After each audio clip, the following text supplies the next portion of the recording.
In the modern world, especially in the high-tech industry, it is rather difficult to find a person who would be at the same time so hated and adored as Elon Musk. By the age of 47, he managed to do so much it would be enough for several lifetimes, and if some of his initiatives cause interest and even delight, then some other ideas evoke thoughts from the category, well, this guy is completely out of his mind. SpaceX rockets and Tesla cars seem promising. Solar city roofs are also in the trend of solar energy and green technology development. Hyperloop high-speed transports, Starlink satellite networks, or systems like Neuralink or OpenAI already seem to be quite avant-garde, while ideas like boring company tunnels or passenger flights on the BFR's super heavy rockets, that is just too much. And what is that for? Yeah, it's a terrible idea. Terrible. Shouldn't buy one. I said don't buy this flamethrower. Don't buy it. Indeed, many of the projects of this pretty audacious man seem eccentric, give away some overheated marketing, and in general look not of this world. But what if they are really not? Have you ever thought that Elon Musk may be developing his projects not for our world?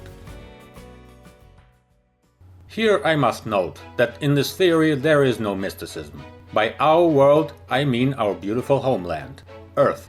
And if you look from this angle, the answer to the question for whom else is obvious. Of course, we are talking about Mars. And today, we will try to look at Musk's projects not from the point of view of an Earthling, but from a point of view of a Martian. So, let's start with the most obvious. SpaceX is one of the most famous modern manufacturers and operators of space transportation systems, which, with its Falcon 9 and Falcon Heavy rockets, makes a lot of noise in the industry. The connection of this company with Mars, in general, is openly declared. The Red Planet is represented as the main long-term mission. And while the currently existing rockets are not very suitable for large-scale flight programs, the now developing giant Big Falcon rocket, or the BFR, is capable of sending huge Starship spacecraft into the deep space, with astronauts, colonists, equipment, and other cargo in the style of the old sailing caravels that once colonized the Americas. Well, that's the obvious part. Now let's take a look at another massive project that's being developed in SpaceX.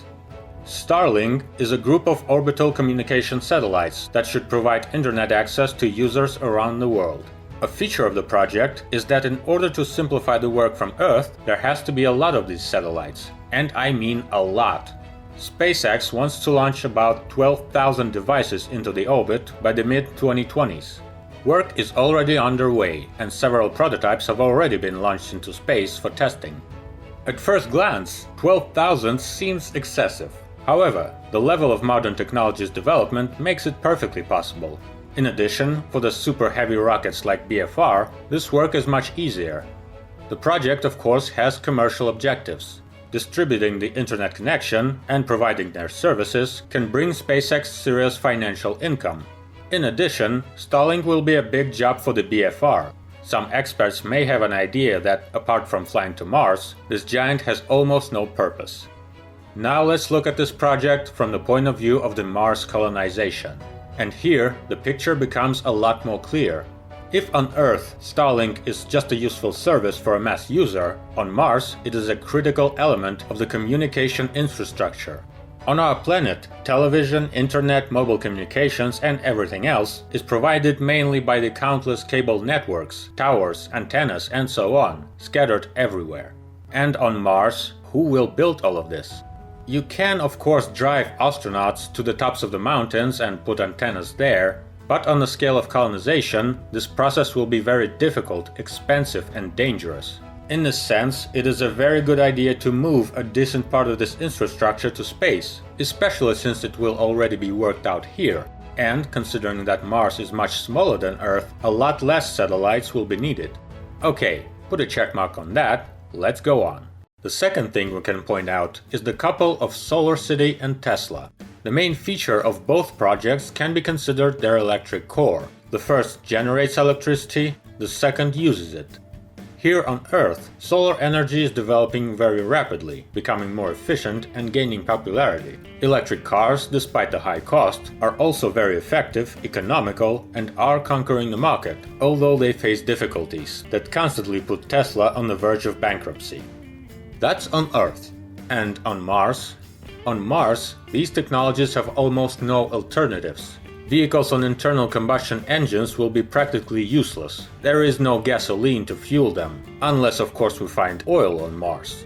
If we do, it will be a truly epic discovery. Biofuels are too difficult to make. It is also very difficult to make burning gas. So, only the electric power plant remains. Of course, no one will ride around Mars on the Model S, but by the time of colonization, Tesla will already have a huge amount of technology to create an efficient electric transport for the conditions of the Red Planet. Where does electricity come from? The same answer. Most of our terrestrial methods of electricity generation are not available on Mars. No fossil fuel power stations, no hydroelectric power plants. There is water on the planet, but it doesn't flow. There is of course nuclear power, but it is already very complicated here, so the construction of a nuclear power plant on another planet is a prospect for a more distant future. Wind power plants look nice, but again, the pressure of the Martian atmosphere is so low, I'm afraid the propellers will be barely moving most of the time. So, the most effective is solar energy, and here we have a complete set. Solar City, Tesla Power Pack, and other solutions that already exist and are working. Put a check mark here, let's go on. The third issue of the Mars colonization is transportation. Let's say we've arrived there. What's next? We can get out of the ship, stick a flag into the ground, take a walk. It was cool in the 70s on the moon, but nobody colonized it then. On the Red Planet, we will have to distribute objects. Residential and work areas, power plants, mining sites, water and air production stations. All those things cannot be gathered in one place under a big pretty dome. And if everything is distributed, people need a way to travel. The first obvious answer has already been given. Make them some Tesla Mars SUV and let them ride. Unfortunately, not everything is so simple, but the solutions are already in place, and Musk in fact has already proposed them. The first is the Boring Company, the network of underground tunnels that Musk wants to build under the cities and redirect part of the traffic there to reduce the load on the road infrastructure and conquer traffic jams.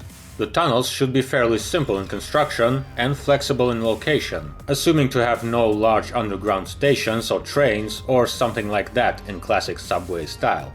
The presentation of the first tunnel has already taken place, and journalists tested it on Teslas.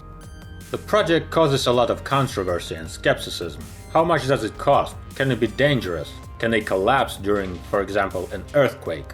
The guys did start building the first tunnels in California, not the easiest place for underground construction projects. So here, this concept is yet to prove its worth. For Mars, however, the concept of the Boring Company may just be perfect. Why? Here we should have a small detour into the ecosystem of the Red Planet.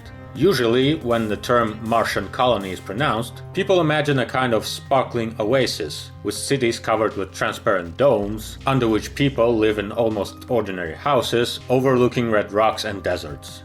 But despite how cute it all sounds, reality is cruel. The reason for this is very tough environment, and I'm not even talking about the weather conditions. The fact is that the magnetic field of Mars is very weak, and the atmosphere is extremely rarefied, which is why the planet is poorly protected from radiation. There are many ways to deal with this problem, but most of them are complicated and not verified. The simplest solution so far is just burrowing under the ground. The first colonies, or at least most of them, will be built under the surface that will protect them from radiation. The same problem is with transport. If you just decide to drive a car across Mars, even without considering the ecology, you have a real chance to catch a fair amount of radiation, especially during solar storms. And what could be the solution? Yes, underground tunnels between objects in the colony will give easy access, radiation protection, and even less risks than here. Unlike California, there is little or no seismic activity on Mars, and also no American bureaucracy. Well, this will work within the framework of a conditional colonial agglomeration, a small Martian town. But many objects can be located at long distances. No one's going to drive a car through a tunnel for 500 miles. Something else is needed, preferably something faster. What do we have? Yes, Hyperloop. The Hyperloop concept is to create a railway line in which high-speed VEC trains or capsules will move through the tube. Meanwhile, inside the tube, a minimum pressure close to vacuum will be maintained, so the capsules can reach speeds of more than 760 miles per hour, or 1200 kilometers per hour. Now the project is at the stage of R&D and tests, conducted with the support of Tesla, SpaceX, Virgin Group, and several other companies. Again, the project, although with reservations, seems quite interesting and can seriously compete even with air travel. 760 miles per hour in normal conditions is about the speed of sound. Modern airliners do not fly this fast. What about Mars? Approximately the same situation, or with even greater efficiency. One of the main Hyperloop problems is the task of ensuring a constant vacuum inside the tube, and on Earth it is difficult to do. A solid shell, systems of the atmospheric control and low pressure maintenance. On Mars, the work is already half done. The atmosphere is so rarefied that the pressure on the surface, on average, is about the same as on Earth at an altitude of 20 miles, or 30 kilometers, so maintaining low pressure will take much less effort. The atmosphere also gives another advantage to this technology. With such low density of air, flying on a classic air transport is almost impossible. The fact is that conventional airplanes and helicopters have a flight ceiling. This is the height at which the air density is so low that the lift force becomes too weak for flight. The plane just doesn't go higher. On most airplanes, this height varies at about 40,000 feet, or 13 kilometers, depending on the model. And on Mars, the pressure is so low that the 1 feet height above the ground is already 10 kilometers above the ceiling, meaning that most of the ordinary planes simply cannot fly on Mars. Which brings us to the third question. If on Mars the scheme of conventional air travel is almost unrealizable, how can people move around the planet, traveling and shipping cargo between, for example, different colonies? We're not gonna build Hyperloop tubes through the entire planet, over the mountains and bottomless canyons. And here comes the third Musk's and SpaceX idea: high-speed transportation around the planet on the BFR. On Earth, it looks like madness. Yes, it's quick, to another continent in a couple of hours. But this is a super heavy rocket. How much is this going to cost? The question is open. And on Mars, ideal and almost uncontested. The planet is smaller than Earth, the gravity is weaker, less fuel is needed, and it will be possible to transport more cargo. The atmosphere is less dense, so it will be easier to wade through it. The BFRs are initially made for work on Mars, which is why their Raptor engine burns methane, not kerosene. In such conditions, the idea that seems to be utter nonsense on Earth, on Mars turns out very useful. Those are the examples we get by projecting Elon Musk's ideas not on the green valleys of Earth, but on the red sands of Mars. Surely other ideas of this businessman, both real and those that have not yet appeared, will arise keeping in mind this pale red dot, which could one day become closer. Perhaps this is just an idea in a video, or maybe part of a big strategy. Only time can tell. We'll see. Subscribe to the channel not to miss new videos. There is a lot of interesting things on the horizon.